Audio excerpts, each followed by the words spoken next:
Bonjour à vous les passionnés, merci pour votre fidélité à ce compte-rendu hebdomadaire de l'actualité athlétique en Bretagne, avec cette fois encore un focus sur les principales performances réalisées ce week-end. Toutefois, avant de parler de résultats, nous ne pouvons évidemment pas passer à côté de la décision annoncée vendredi par le comité directeur de la FFA en ce qui concerne le devenir de cette saison hivernale.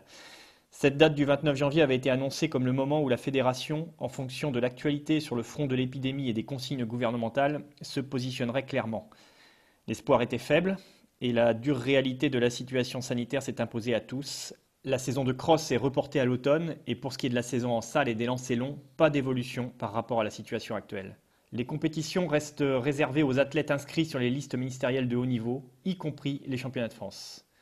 Bien sûr, cette décision va laisser de l'amertume dans l'esprit de ceux qui s'entraînent sans perspective depuis un an maintenant et qui espéraient sans doute des aménagements. Que dire ? Sinon qu'il va falloir accepter cette situation, il est toujours difficile d'envisager de grands rassemblements dans les conditions que l'on connaît actuellement. Face à cette adversité, les clubs s'organisent pour rompre la monotonie de l'entraînement et tenter de valider d'une manière ou d'une autre les progrès enregistrés par les athlètes grâce à leur opiniâtreté et leurs efforts constants, accompagnés par leurs entraîneurs et mus par leur seule passion, puisqu'aucune compétition n'est accessible pour la plupart d'entre eux. Comme nous l'avions déjà évoqué la semaine dernière, les clubs s'organisent donc pour mettre en place des entraînements contrôlés lors desquels on se met en condition de compétition en petit comité, toujours dans le respect des consignes sanitaires. Cela permet de relever des performances qui n'ont rien d'officiel bien sûr. Toutefois, ces initiatives donnent du sens à tous ces entraînements faits parfois dans la pluie, le froid et juste pour l'amour de l'athlétisme. De manière identique, on a pu observer l'organisation de mini-confrontations permettant de rappeler le doux parfum du cross-country qui nous manque cruellement en cette période. Nous devrions être en pleine saison. Je me répète sans doute par rapport à la semaine dernière, malheureusement c'est que la situation n'a pas changé. C'est dur, notre motivation est mise à rude épreuve et il est bien difficile de se fixer des perspectives pour le moment. On doit se contenter de vivre notre passion par procuration en s'intéressant aux performances des athlètes qui ont la chance de pouvoir accéder aux compétitions. Passons donc au tour d'horizon des performances du week-end. Celles-ci ont été de qualité, ce sont notamment 3 records de Bretagne qui ont été améliorés lors du meeting de Rennes. Nous y reviendrons dans un instant. Pour commencer, partons en Autriche, à Vienne précisément, où le Brestois Benoît Campion s'alignait samedi sur un 1500 mètres. Après avoir servi de lièvre à Djilali Bedrani la semaine dernière à Miramas, Benoît courait cette fois pour lui et a réussi 3,43,07 tout près de son record de Bretagne espoir en plein air réalisé au mois d'août dernier. Il est en grande forme, on aurait adoré le voir évoluer en cross, il aurait vraisemblablement été l'un des grands animateurs de la saison dans les labours. Maël Gouillette, de son côté, était engagé au meeting de Mondeville sur un gros 3000 puisque les 3 premiers de cette course ont couru en moins de 8 minutes. Le vainqueur Hugo Air réalisant 7 minutes 48, un chrono qui devrait l'envoyer à Toruń en Pologne pour les championnats d'Europe en salle, si ceux-ci ont lieu. Maël, quant à lui, a réalisé 8,21,13. Sa montée en puissance se confirme, il est tout proche de son meilleur niveau sur la distance, malgré un départ peut-être un peu rapide pour lui compte tenu du niveau de la course. Victor Corollaire confirme son retour en compétition de fort belle manière puisqu'après avoir couru le 800 mètres en 1,54 à Rennes la semaine dernière pour son premier dossard depuis 18 mois, il a nettement amélioré sa marque en courant en 1,51,60 à Aubonne dans une course d'une extrême densité puisqu'ils sont 6 athlètes à terminer la course entre 1,50 et 1,52 avec notamment un nouveau record de France cadet du 800 en salle pour le Girondin Thomas Marquez de Andrade, 1,51,89. Cette performance de Victor est extrêmement encourageante dans la perspective des échéances estivales qui l'attendent sur 400 mètres haies. Revenons en Bretagne, où 2 meetings étaient organisés samedi. Tout d'abord, direction Montfort-sur-Meux, où avait lieu un meeting de lancers longs à l'audience confidentielle. Imaginez-vous une compétition sans public à laquelle seuls 7 athlètes ont participé. Ces conditions extrêmement inhabituelles n'ont pas empêché d'observer quelques performances. On mentionnera les 40 mètres 26 de la junior du Saint-Brieuc athlétisme Laurine Thomas, 3e des derniers championnats de France junior des lancers longs l'an dernier. Elle est toutefois en retrait de son record personnel situé à 45 mètres 03, réalisé au mois de septembre dernier lors des championnats de France élite à Albi. Le champion de France espoir du disque, Tom Reux, a vécu une expérience difficile puisqu'aucun de ses 6 gènes n'a été mesuré. Parions que Tom a déjà en tête les réglages à opérer en vue des championnats de France des lancers longs prévus en février à Salon de Provence. Celui qui a tiré son épingle du jeu à Montfort, c'est le junior de l'AC brétilien Hugo Mayadou, qui a profité de cette compétition pour établir un nouveau record personnel au marteau de 6 kg, 62 mètres 78. Toutefois, malgré cette belle performance, Hugo avoue rester un peu sur sa faim. Non, parce que je me sentais bien, donc j'ai essayé de faire des choses, mais c'est pas sorti, malheureusement. J'aurais pu avoir mieux, sauf que ce qui était compliqué, c'est qu'on a su qu'il y avait la compétition une semaine avant. Donc après, pour se préparer pour une compétition, c'est un peu délicat. Il nous a également indiqué avoir été marqué par le faible nombre de personnes présentes sur le stade, compte tenu des restrictions en vigueur. Parce que d'habitude, on a un peu de public quand même si c'est pas grand-chose. Mais là, ouais, c'était un peu spécial. Deux soirs concours, il J'ai jamais connu ça. Donc après, il y avait les autres athlètes à côté, les coachs et tout ça.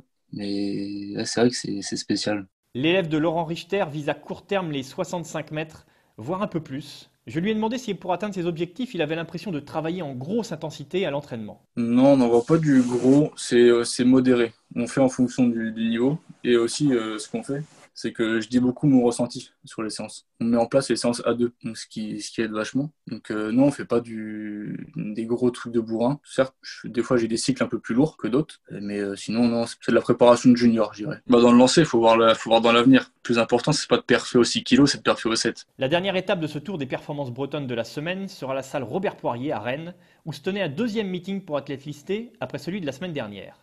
Nous avons eu droit à une pluie de belles performances puisque pas moins de 6 records de ligue ont été battus, 3 records des Pays de la Loire et 3 records de Bretagne.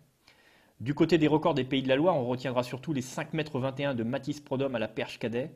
Cette performance représente actuellement la deuxième meilleure performance mondiale de l'année pour des athlètes de moins de 18 ans. L'athlète de Château-Gontier s'est ensuite confronté sans succès par 3 fois à une barre à 5,33 m qui aurait constitué un nouveau record de France en salle. Avant d'aborder dans le détail les différents records de Bretagne, on notera la confirmation de la progression de Loane Jolivet, qui récidive sur le 60 m haies avec un nouveau chrono en 8,60. Elle devient régulière à ce niveau, c'est très prometteur pour la suite de la saison. De la même manière, sa camarade de club au HBA, Léna Candissounon, a montré son excellent niveau de forme en réalisant 24,92 sur 200, puis en établissant un nouveau record personnel sur 400 dans l'excellent chrono de 54 secondes 85 centièmes. Rappelons qu'elle est engagée le week-end prochain au meeting élite de Metz, lors duquel elle s'alignera sur un 800 de feu. À ses côtés sur la ligne de départ, 5 de ses concurrentes auront un record personnel inférieur aux 2 minutes. L'occasion pour Léna de frapper un grand coup. Sur le 400 masculin, le junior du Saint-Brieuc Athlétisme, Clément Le Bianic, bien emmené sur le premier 200 par son coéquipier Francky Mboto, a réussi 51,70, là aussi une performance prometteuse en vue des échéances estivales pour ce spécialiste du 400 haies. Nous avons eu ensuite droit à une superbe course du 3000 m chez les hommes. Lohan Brélivet, Tom Jouette, Adrien Le Richaume et Corentin Proutot se sont rendus coup pour coup pendant les 15 tours qu'a duré la course. Au final, c'est Corentin Proutot de la S22 qui a fait parler sa pointe de vitesse finale pour remporter la victoire en 8,30,68. Tom Jouette profitant de cette course pour réussir 8,33 et Lohan Brélivet manquant un peu de jus en fin de course, se contentant cette fois de 8,40. On n'oubliera pas Maël Raoult du Trégueux-Langueux Athlétisme qui a fait une course pleine d'intelligence, à son rythme pour éviter de se brûler les ailes, ce qui lui a permis d'atteindre son objectif en réalisant un chrono de 8 minutes 45 secondes et 96 centièmes. Comme indiqué auparavant, intéressons-nous maintenant aux 3 records de Bretagne qui ont été établis lors de ce meeting. On débutera par la confirmation du retour à son meilleur niveau de Bréval Raoult au triple saut. Il a porté son record de Bretagne espoir en salle à 15,86 m. Toutefois, l'athlète briochin, très exigeant avec lui-même, reste mesuré. Il a en effet déjà sauté à 16,13 m en plein air en 2019. C'est ce niveau de performance et même un peu mieux qu'il vise dans les mois à venir. C'est du côté du demi-fond que les 2 autres records de Bretagne ont été établis. Le record du 1500 cadette était attendu. Jinan Mahi a répondu aux attentes en améliorant de 10 secondes la marque de Louise Morval, en portant ce record à 4 minutes 35 secondes et 94 centièmes, au terme d'une lutte acharnée avec la junior de l'EAPB Laure Bertrand, qui termine juste devant elle en 4,35,72. En revanche, le dernier record de Bretagne était plus inattendu mais pas moins éclatant. Johan Guégan a réalisé une 54,31 sur 800 mètres, nouveau record de Bretagne cadet en salle sur la distance, améliorant de plus d'1,5 seconde la précédente marque de Tom Jouette.